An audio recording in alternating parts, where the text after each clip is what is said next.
အိန္ဒိယသမ္မတနိုင်ငံကိုတရားဝင်ခီးစဉ်ရောက်ရှိနေတဲ့ပြည်ထောင်စုသမ္မတမြန်မာနိုင်ငံတော်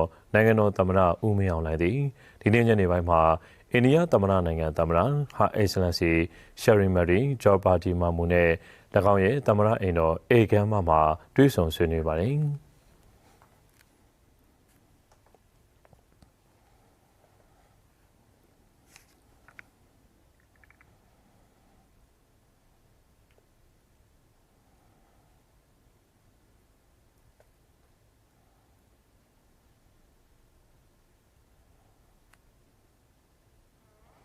ပထမဆုံး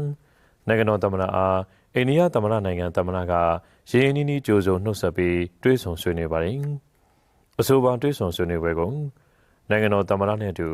ပြည်ထောင်စုဝန်ကြီးများဖြစ်ကြတဲ့ဦးခင်မောင်ရီ၊ဦးတင်မောင်ဆွေ၊ဒေါက်တာကန်စုံ၊ဦးမင်းနောင်၊ဒေါက်တာချာလီတန်မြန်မာကိုယ်စားလှယ်ဖွဲ့ဝင်များနဲ့အိန္ဒိယနိုင်ငံဆိုင်ရာမြန်မာနိုင်ငံသံအမတ်ကြီးတို့တက်ရောက်ကြပြီး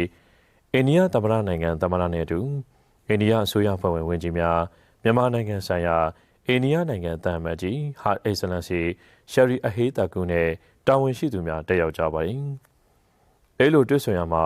မြန်မာနိုင်ငံရဲ့နိုင်ငံရေးဖြစ်ပေါ်ပြောင်းလဲမှုများနဲ့လက်ရှိရွေးကောက်ခံအစိုးရရဲ့နိုင်ငံဖွံ့ဖြိုးတိုးတက်ရေးပေါ်အိန္ဒိယနိုင်ငံနေဖြင့်အပြည့်အဝထောက်ခံအားပေးလျက်ရှိမှုနိုင်ငံကြားပူးပေါင်းဆောင်ရွက်လျက်ရှိတဲ့စီမံကိန်းများသတ်မှတ်ကာလအတွင်းပြီးစီးရေးဆောင်ရွက်သွားမယ့်အခြေအနေများနိုင်ငံကုန်သွယ်မှုနဲ့ရင်းနှီးမြှုပ်နှံမှုများတိုးတက်စေရေးဆက်လက်ဆောင်ရွက်သွားမယ့်အခြေအနေများနိုင်ငံကြားယဉ်ကျေးမှုအမွေအနှစ်များအပြန်အလှန်ထိန်းသိမ်းရေးခရီးသွားကဏ္ဍမြင့်တင်ရေးဆက်လက်ဆောင်ရွက်သွားမယ့်အခြေအနေများနိုင်ငံကြားမိတ်ဆွေရင်းမိတ်ဆွေကောင်းနိုင်ငံများဖြစ်မှုအခြေအနေများအမျိုးသမီးများကဏ္ဍမြင့်တင်ရေးအတွက်အတွေ့အကြုံများမျှဝေနိုင်တဲ့အခြေအနေများ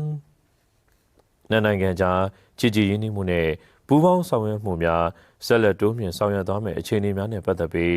ရင်းနှီးပွင့်လင်းစွာဖြင့်အမြင်ချင်းဖလှယ်ဆွေးနွေးခဲ့ကြပါတယ်။အဲဒီနောက်နိုင်ငံတော်သမ္မတသည်သမ္မတအိမ်တော်ဧည့်သည်တော်မှတ်တမ်းစာအုပ်မှာမှတ်တမ်းတင်လက်မှတ်ရေးထိုးခဲ့တယ်လို့သတင်းရရှိပါတယ်ခင်ဗျာ။